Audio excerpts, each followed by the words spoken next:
John Rawls was born in the US in 1921 and died in 2002. He served in the Pacific during World War II and lived through major periods of upheaval, such as the Civil Rights Movement, fascism, the Cold War, and Vietnam. Therefore, his political philosophy reflects a desire to create a stable and fair society, which makes sense given his lived experiences. This is where Rawls aimed to answer, how can a diverse and liberal society be fair to everyone, even to those with different values? He answered this question in his book, A Theory of Justice, but the good news is that you guys don't have to read the book. I will tell you the main ideas and arguments in this video. In A Theory of Justice, Rawls comes up with this thought experiment called the original position.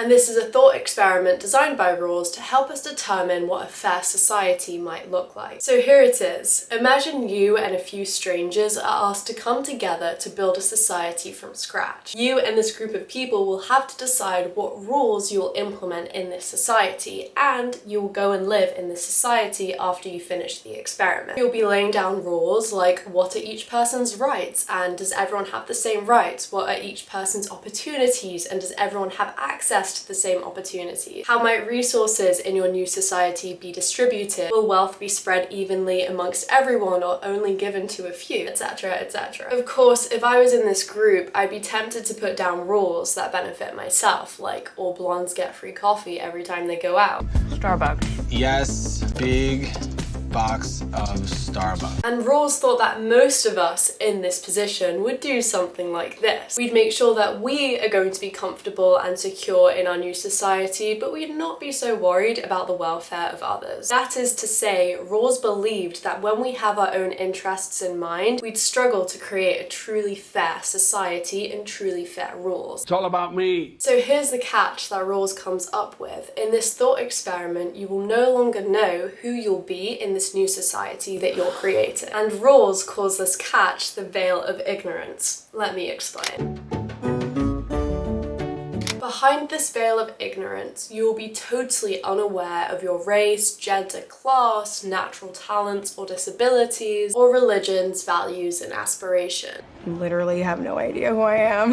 In this new society, you could either be a billionaire CEO or an impoverished child with a chronic illness. Might the society you now design, with the understanding that you won't know your position in it, have different rules? Would the rules be more fair to everyone, perhaps fairest of all to the most vulnerable, as that may be you? Rawls definitely thought so. The rules that we now make in the original position, under the veil of ignorance, would probably be totally fair societal rules. And this is where Rawls sets himself apart from utilitarianism, which I talk about in my previous Mill video. Utilitarians aim to maximize overall happiness, even if that means a few people will suffer. Rawls goes, hold up, is that really fair? We're happy to agree with utilitarianism if we're not the few who are going to be sacrificed for the greater good of the many. But under Rawls's veil of ignorance, where we won't know who will be in society, and there's a chance that we'll be one of the few who are sacrificed, will we be so ready to say that utilitarianism is fair? This is where Rawls argues for a society where nobody is expendable. How about that round of applause? Come on, guys, give it up for him. And fairness is judged from the most vulnerable position, not the average, and we'll get into that now. Rawls thought that the rules made under the veil of ignorance would boil down into two main principles, and he called these the two principles of justice. Principle one is the principle of basic equal liberties. Rawls thought that we'd agree that everyone should have the same set of basic fundamental freedom. These are freedom of speech, freedom of religion and thought, the right to vote and participate in politics, and equal protection under the law. We haven't even got to principle 2 yet, but Rawls always believed that principle 1 should come first. We cannot have a society if principle 1 is not established. For Rawls, these liberties are non-negotiable and can never be forfeited, no matter what. The next principle is the fair equality of opportunity and difference principle.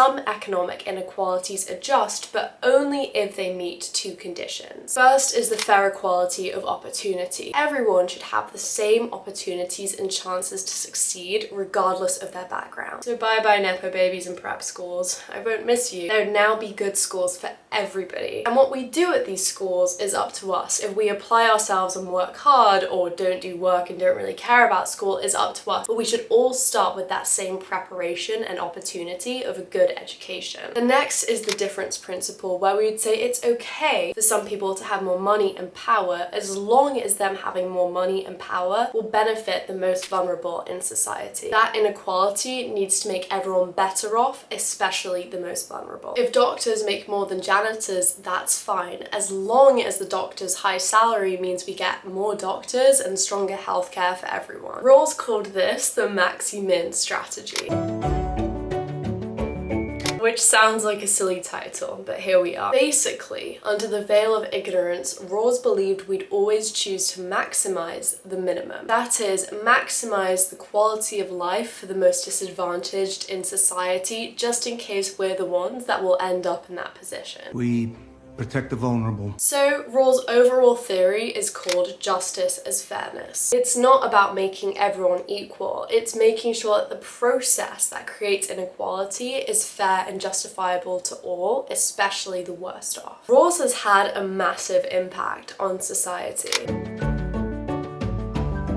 His political philosophy put a spotlight on how the least advantaged are treated and impacted by society's rules, instead of just looking at average outcomes and maximizing efficiency. Rawls's ideas also inspired what economists call Rawlsian economics. When designing economic policies, we should maximize the well-being of the least advantaged. So instead of just focusing on things like GDP or average income, a Rawlsian economist would stop and ask, how is the worst off person doing? This might reflect in programs like universal healthcare, progressive taxes, or public education. So hats off to Rawls, to be honest, and thank you for watching the video.